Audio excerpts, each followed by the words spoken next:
So this is Node 2. This is a really cool module.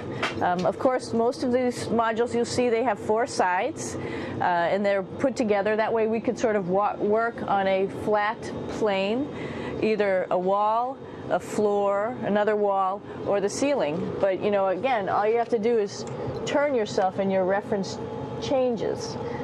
The reason I'm bringing that up is because this is where 4 out of 6 of us sleep. And so people always ask about sleeping in space. Do you lie down? Are you in a bed? Not really, because it doesn't matter. You don't really have the sensation of lying down. You just sit in your sleeping bag. So here's one sleep station right here. I'm going in right now. You can follow me if you want. So I'm inside. It's sort of like a little phone booth, but it's pretty comfy. I've got a sleeping bag right here that we sleep in, so we don't have sort of like a little bit of a cover. We don't fly all over the place.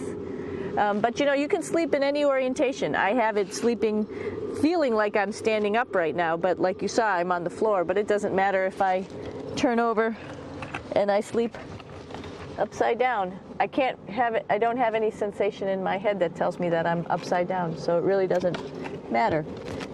The sleep station is also like a little office. We've got a computer in here. As you can see, we've got a couple little toys. I've got some books. I've got some clothes and other things that make it sort of like home. I'm coming out. And just for reference, that's one sleep station. This one's another. Right here. There's one on the ceiling, if you want to call it. Right here. And then there's a 4th on the other wall over here. So all of us sleep in a little bit of a circle. All right, come on back. There's more to show you.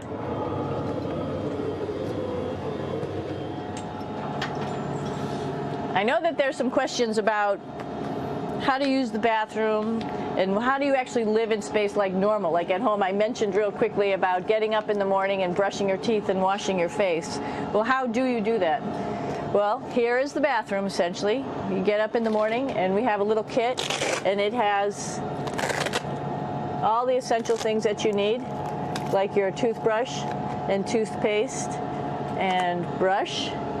See how much better the brush makes my hair look?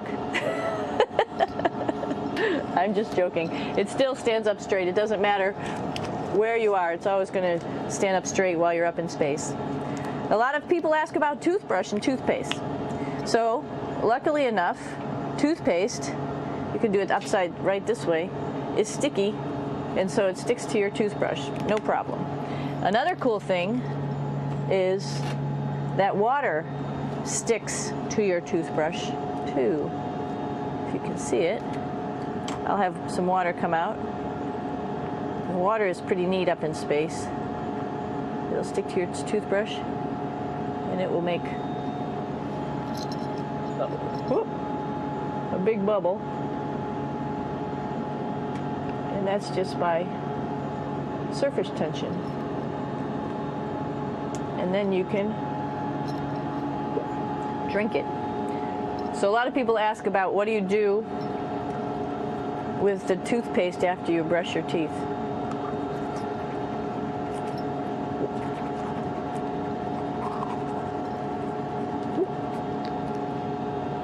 Two options. Swallow it, and it's sort of like mouthwash, but it tastes a little gross. Or you can just spit it out in a paper towel, and then you don't have to worry about it. Swallowing thing I wouldn't recommend at home. I'm only up here for 4 months, so it's not that bad. One of the most pressing questions about living in space, of course, is the bathroom. So let's take a look at that little piece of work. Come on in.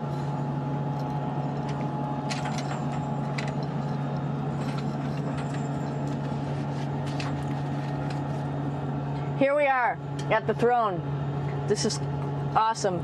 You might see the little, you might have noticed the little moon on the outside. This is our orbital outhouse right here.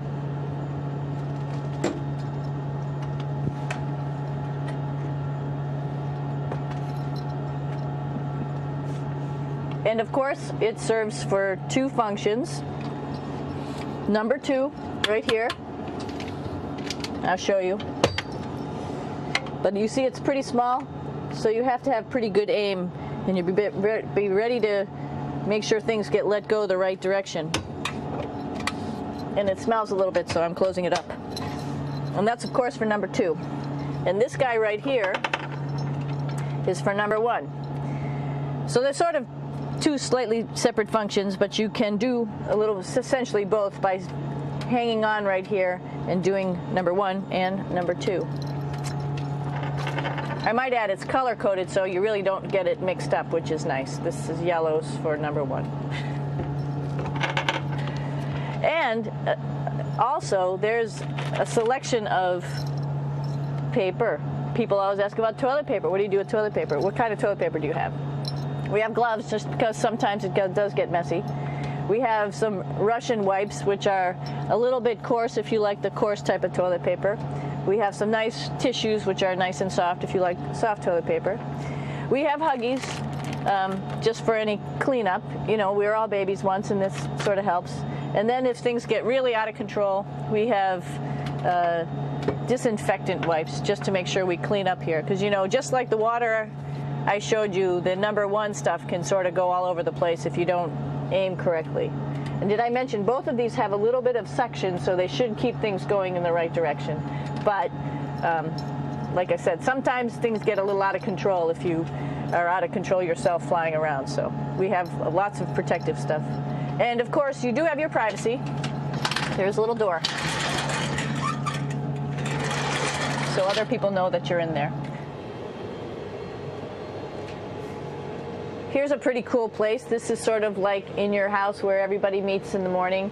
After you wash your face, brush your teeth, you want to find something for breakfast. And this is our kitchen. You might notice there's all sorts of foods here. It's like opening the refrigerator. You got all your different stuff that you want to have: drinks, meats, eggs, vegetables, cereals, bread, snacks. And that's a good place. That's where you find all the candy. Side dishes, and then some little power bars just in case. So we have all this type of food. Some of it is dehydrated, and so we have to hydrate it, fill it up with water. Some of it is already made, and then all we have to do is heat it up. So something like this, I'm pulling out barbecued beef brisket. Pretty yummy. Not only is this food made in the U.S., but we also have food here from Japan. We've got Russian food. As you can see, all these red containers are filled with food that's from Russia. And then we get some of our specialty stuff, some things that we like, some of our favorite stuff that your family can send up. In fact, I like fluffernutters, and so I got sent up some fluff so I could make my fluffernutter with peanut butter. So you have a lot of food up here, no problems. Now, I want to say where we are. So right now, we're in the Japanese laboratory. It's one laboratory out of many here on the International Space Station. It's actually on the left-hand side. If I was International Space Station and I was flying through space like this, my left hand would be where the Japanese laboratory is.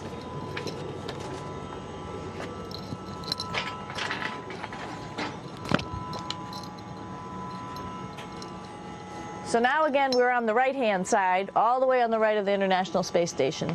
This is Columbus, the European module. It has science experiments all over. You could see it looks a little bit crowded. And here we do a lot of our medical experiments.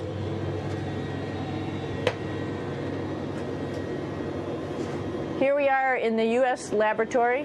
Again, this is a laboratory with science experiments on all of the walls here, all sorts of stuff that we do. And one of the things we also do is we exercise. We have some exercise equipment on board the space station. We need to do that because we lose bone density and muscle mass while we're up here, and that's a result of not having to fight against gravity. So how we keep ourselves in shape are with a bike, a treadmill, and a weightlifting machine. This is the bike. You notice the clip pedals. So all you need to do is actually clip your feet in, and then you can start pedaling. You don't need a seat. because you don't sit down. Actually, I haven't sat down for 6 months now, so you don't need any type of seat. Just make sure you're held in with your pedals. You probably see that the bike bounces around a little bit. As I move it, it's not steady and held to the wall firmly. And the reason for that is the space station is pretty big. You saw that there's also solar arrays on the space station. If we start putting any forces into the space station, it's going to make those solar arrays bounce around a little bit. So to prevent that, the machines bounce around a little bit, move around a little bit, and that way we don't put any forces onto the structure of the spacecraft out to the solar arrays. All right, a little farther on. Come on.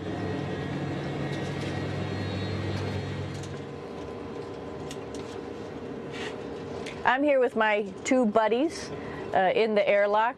Actually, these are two spacesuits that are ready, primed up to go outside, as we call it, to go do a spacewalk in case we have to do anything outside. Some of the things we do outside are just like inside, repairs. We have a lot of electrical boxes and machinery and solar arrays, in fact, that I talked about earlier, that are outside, and sometimes they don't work quite right.